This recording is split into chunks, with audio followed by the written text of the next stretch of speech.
menyampaikan beberapa pertanyaan terkait wawancara beberapa kasus-kasus dilema yang ada di sekolah. Nah, pasti Bapak pernah mengalami atau menghadapi pengambilan kasus-kasus yang bertentangan dengan dilema etika atau bujukan moral. Selama ini, bagaimana Pak Mus mengidentifikasi kasus-kasus yang merupakan dilema etika atau bujukan moral? Terima kasih Pak Rizal. Pada kesempatan pagi hari ini kami mencoba untuk menjawab pertanyaan yang disampaikan. Saya sebagai kepala sekolah dalam rangka untuk mengatasi dilema etika, maka langkah pertama yang saya lakukan adalah identifikasi kasus. Identifikasinya, karena dengan identifikasi kasus itu nanti kita bisa akan tahu duduk masalahnya seperti apa. Tentunya setelah identifikasi maka kita harus melakukan secara sistematis bagaimana cara membuat atau mengatasi masalah itu dengan nilai-nilai budaya sekolah yang ada. Oleh karena itu, langkah-langkah yang saya ambil adalah yang pertama dalam memahami nilai-nilai sekolah ini. Yang pertama adalah satu, kita harus melakukan pertama identifikasi masalah itu.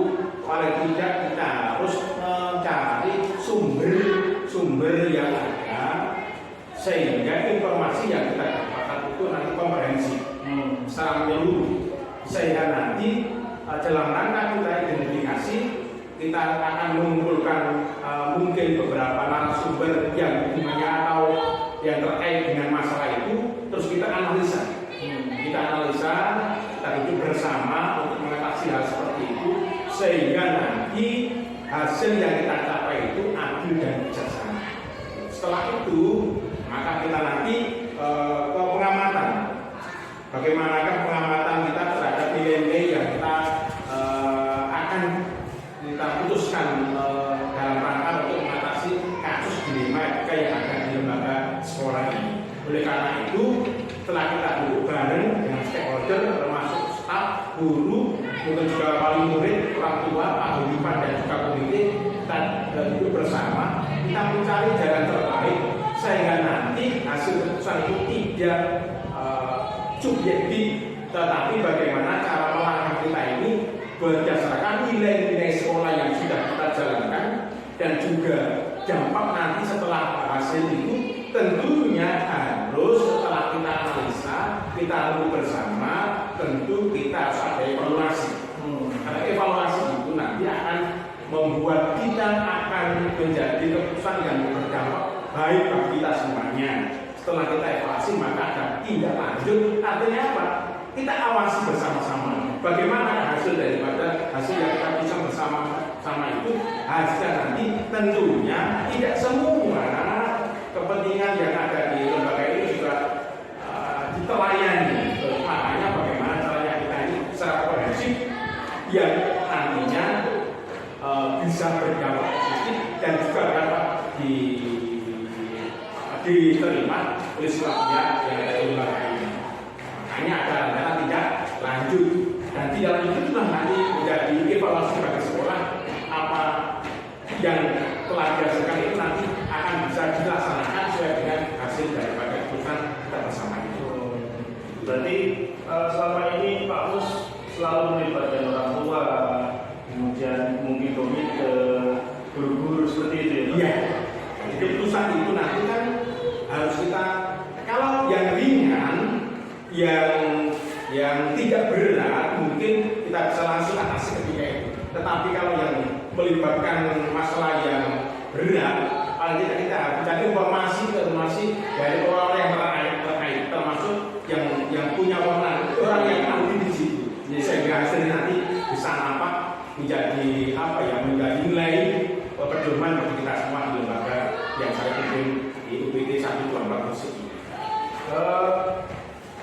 Apa saja kiranya selama ini yang Pak Mus anggap efektif dalam pengambilan keputusan pada kasus-kasus dilema etika? Kira-kira bagaimana? Kita mengambil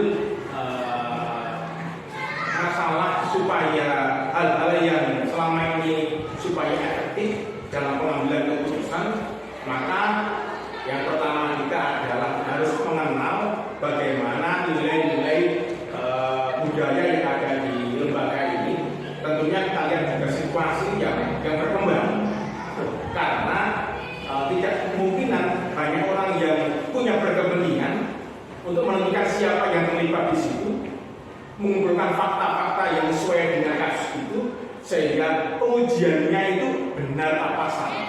Sehingga nanti memunculkan pengujian yang paradigma yang benar itu pada yang benar. Pasti banyak orang yang berkepentingan untuk maunya harus seperti ini, maunya harus seperti ini. Tetapi kita harus ada analisa dan pengujian yang benar dengan yang benar. Sehingga nanti berdampak kepada kepentingan kita semuanya dan juga akan mengambil keputusan itu dengan efektif dan adil dan bijaksana. Oke, sangat luar biasa Pak Bos. Jadi mungkin itu beberapa wilayah yang mungkin saya menjadi pelajaran bagi saya. Nah, selanjutnya kiranya apa saja yang selama ini merupakan sebagai tantangan nih dalam pengambilan keputusan Pak Bos dan dalam menghadapi kasus-kasus di Lima Etika.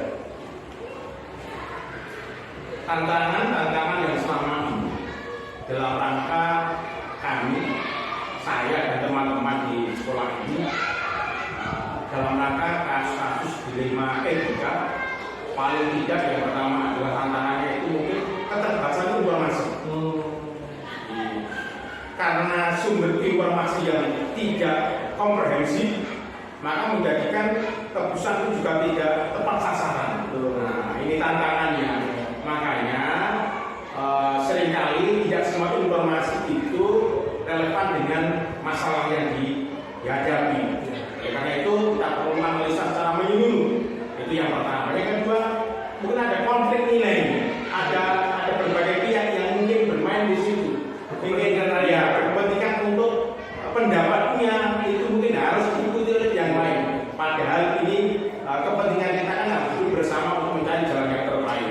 Oleh karena itu, makanya kita harus menemukan solusi yang memuaskan bagi semua yang terlibat dalam hal ini. Yang kedua, mungkin ada tekanan dari pihak luar, eksternal, termasuk mungkin dari orang tua, dari masyarakat, atau dari pihak-pihak lain yang ingin memaksakan kehendaknya, maunya, sehingga nanti itu juga perlu ada sikap yang bijaksana. Nah, oleh karena kita harus bijak dalam menghadapi semua teman-teman, tapi juga tidak salah. Karena orang itu punya niat baik. Nah, hanya mungkin cara menyampaikan saja yang kita belum tahu apa sih maksudnya yang harus disampaikan lewat forum seperti itu. Yang kedua, yang ketiga adalah mungkin waktunya. Tidak semua kasus-kasus yang kita tangani itu harus kita cepat untuk mengambil keputusan. Kecuali masalah yang ringan, mungkin kita bisa pada waktu itu langsung kita atasi. Tetapi kadang-kadang masalah itu ada yang lebih berat, tentunya kita juga tidak sendiri untuk mengambil keputusan itu. Maka perlu juga pihak-pihak yang lain yang terkait dengan informasi itu, sehingga kita akan memutuskan itu akan bisa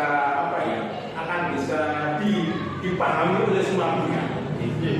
Tantangan berikut mungkin kesulitan dalam melibatkan semua pihak, karena mungkin kesibukannya yang mungkin kita sulit untuk mengumpulkan orang-orang yang punya kepentingan di situ, sumber-sumber informasi yang ada di situ, sehingga nanti pada akhirnya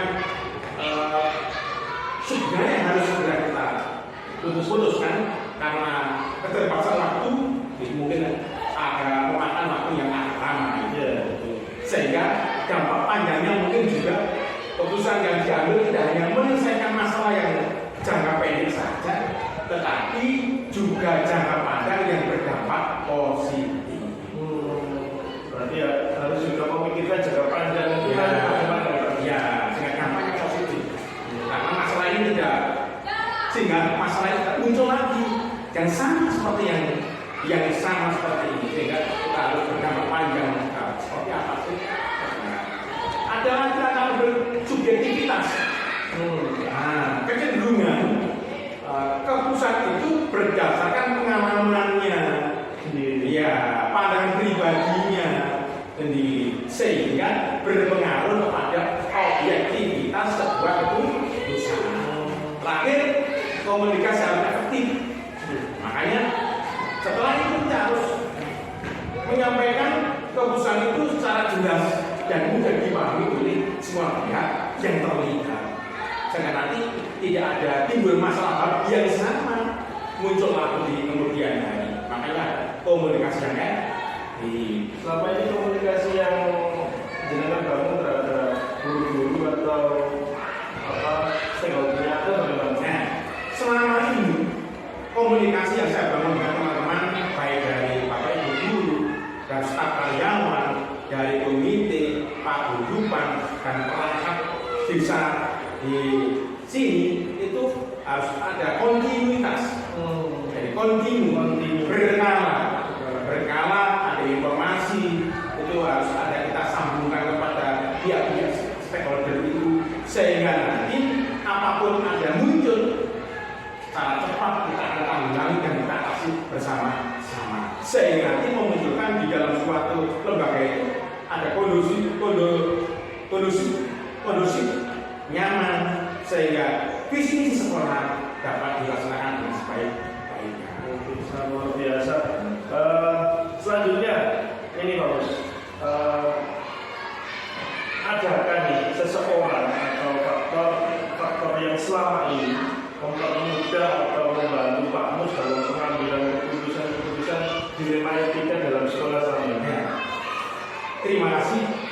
Saya beruntung, saya apresiasi teman-teman di lembaga ini yang mungkin kompetensinya teman-teman itu bisa kita jajak untuk untuk bermusyawarah, berunding, menyampaikan hal-hal yang mungkin bisa kita gunakan sebagai acuan untuk meningkatkan supaya tidak ada kasus dilema etika ini.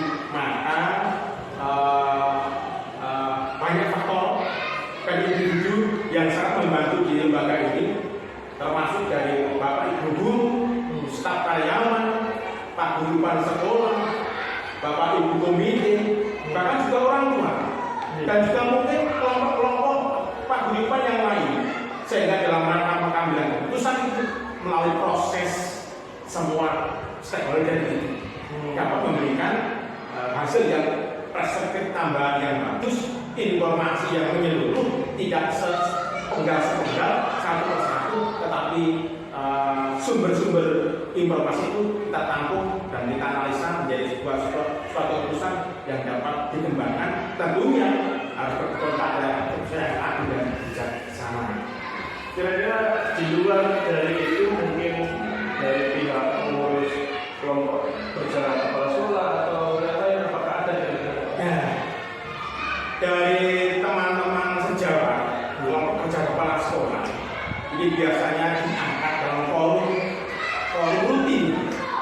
rutin di sebuah organisasi kelompok kerja kepala sekolah di tingkat kecamatan Balong Manggarai. Makanya setiap ada sesuatu yang mungkin berdampak kepada terutama kepada kebutuhan siswa, kebutuhan peserta didik, maka kita dapat sampaikan lewat kelompok kerja kepala sekolah sehingga hasil yang kita dapatkan itu menjadi sharing, mendapatkan masukan dari teman yang lain, cara bagaimana mengatasinya, bagaimana cara solusinya, sehingga nanti apapun dari tantangan itu akan bisa diambil keputusan secara tepat dan efektif. Sangat luar biasa. Kiranya yang disampaikan Pak Mus semoga menjadi pelajaran bagi saya terkait dengan pengambilan keputusan di matematika. Semoga dengan apa yang disampaikan Pak Mus menjadikan bekal bagi saya untuk selanjutnya saya gunakan untuk belajar menentukan atau memutuskan suatu keputusan itu berdasarkan kebutuhan siswa yang pernah disampaikan bahwasanya kalau filosofi Ki Hajar Dewantara itu harus berpihak pada siswa. Mungkin itu Pak Mus, terima kasih atas waktunya yang diberikan pada media hari ini.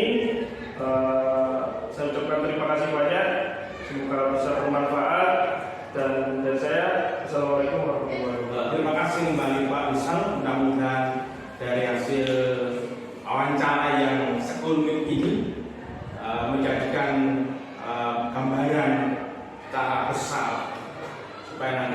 tentunya ini adalah hanya sebagian kecil yang kita angkat.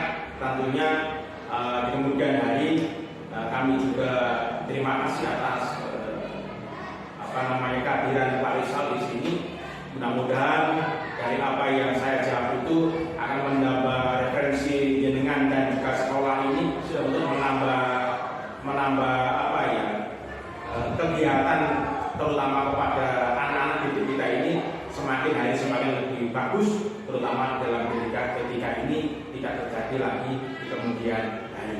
Itu merupakan mutu saya karena anak harus mendapatkan layanan yang maksimal, terutama pada guru-guru sekarang yang sudah merdeka, artinya bahwa apapun potensi anak kita akan layani ke kemudian hari, sehingga pada akhirnya potensi anak ini berkembang sesuai dengan perkembangan umur dan potensinya. Terima kasih.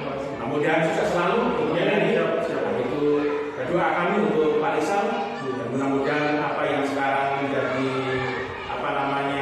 pelatihan ini kedepannya sukses, berhasil dengan hasil yang membanggakan bagi lembaga ini. Terima kasih. Assalamualaikum warahmatullahi wabarakatuh.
Maksud tujuan kami ke sini menghadap PKS ini ada sedikit sesuatu yang ingin saya tanyakan kepada PKS terkait dengan bagaimana kepala sekolah ini mengambil sebuah keputusan terkait dengan entah itu dilema etika atau kunjungan moral. Nah, ada beberapa pertanyaan yang ingin saya tanyakan pada Bu Tias. Selama ini pasti pernah menghadapi atau menjumpai akan mengambil sebuah keputusan terkait dengan dilema etika atau kunjungan moral. Nah, selama ini bagaimana Bu Tias menjalankan pengambilan keputusan di sekolah ini, terutama kasus-kasus yang dimana ada dua kepentingan yang sama-sama benar. Ya, terima kasih Mas Yuda. Dua ini yang sangat dekat dan selalu kita hadapi di sekolah sehari-hari, dilema etika dan dilema moral. Walaupun dua-duanya sebenarnya indikasinya jelas berbeda ya antara dilema etika dan dilema moral. Nah, untuk pengambilan keputusan yang benar-benar mengikuti sesuatu yang sama-sama benar, itu biasanya banyak sih kasusnya. Yang pertama adalah kita harus mengidentifikasi hal itu. Dua-duanya kan tapi pasti ada yang positifnya, ada yang negatifnya dari masing-masing hal itu. Yang pertama adalah analisis daripada fakta-fakta tentang hubungan. Fakta A apa saja, dan kemudian kita analisis, dan kemudian fakta B apa saja, dan kemudian kita analisis. Yang berikutnya, tahapan berikutnya adalah saya tidak mungkin mengambil suatu keputusan walaupun saya adalah pengambil keputusan tertinggi dalam hal ini, dalam hal apapun, tidak hanya dalam hal menunjukkan moral, kadang-kadang menunjukkan moral atau dilema etika. Tapi saya membutuhkan bukan hanya obrolan, tapi masukan-masukan yang itu memang dari kepala yang selain saya. Jadi biasanya, iya betul, selain saya biasanya adalah waka-waka saya yang pertama pasti akan saya ajak ngobrol koordinasi cepat itu biasanya wakil-wakil saya, karena masing-masing dari beliau dengan tupoksinya sendiri pasti beliau akan berbicara sesuai dengan apa yang jadi jabatannya, biasanya seperti itu. Karena saya bagian ini nih, dia akan banyak mengangkat dari sisi itunya, misalnya dari sisi pembelajaran. Oh saya guru BPBK, saya kayak ini, maka pasti dia akan lebih banyak mengangkat dari sisi pendampingan anak-anak dan sebagainya. Tapi dananya berhenti di situ. Biasanya kalau saya itu hal yang memang penting, gitu. Biasanya saya kemudian melibatkan wali kelasnya saya libatkan. Dan itu kalau lebih penting lagi, bisa-bisa saya mengajak seluruh personil yang ada di sekolah ini untuk sama-sama mengambil satu keputusan. Dan nanti pasti ada banyak pertimbangannya. Walaupun sama-sama benar, gitu. Pasti Iya, dari sudut pandang yang berbeda. Iya, dari sudut pandang pasti nanti kan ada banyak yang terus mengarah pada itu. Terus yang nanti keputusan yang saya ambil ini, kalau itu menjadi keputusan bersama, paling tidak kan dari bersama dan kemudian dilakukan bersama. Gitu. Jadi pasti nanti akan muncul, walaupun itu sama-sama benar seperti itu ya Mas ya, tapi kemudian akan muncul merujuk pada satu, ini yang mana. Seperti itu. Mungkin luar biasa. Pertanyaan selanjutnya yaitu